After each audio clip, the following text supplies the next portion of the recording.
Hello hello good morning सबैजनालाई होइन। अब सबैजना सन्चै हुनुहुन्छ होला। अनि त्यहाँ माथि हिजो भएको आरसिबी भर्सेस एसआरएचको आइपिएलको म्याच हेर्न कसैले छुटाउनु भएको छैन होला।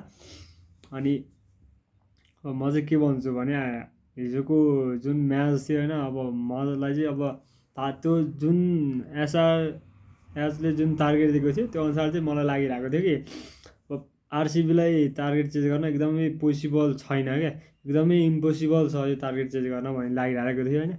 तर इजी नै भनौँ, एकदमै इजी। अब 15.4 ओभरमा नै टार्गेट चेज गरिदियो होइन। त्यहाँदेखि अब विराट कोहलीले त्यो 16औँ ओभरमा चाहिँ अब 3टा चौका अनि लगातार 3टा चौका पछि एउटा छक्का हानेर चाहिँ अब गेमलाई फिनिस गरेका थिए भने अनि अर्को देवदत्त पाडिकलको त्यो ब्याटिङ जुन थियो होइन, अब एकदमै राम्रै थियो।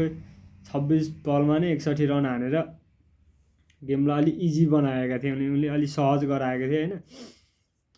जे होस्, सुरुवाती चरणको म्याच नै अब जितिसकेको छ। अब फाइनल म्याच पनि जित्दियोस् भन्ने हो, फाइनलसम्म जसरी नै पुग्दियोस् भन्ने धारणा छ योपालि चाहिँ होइन।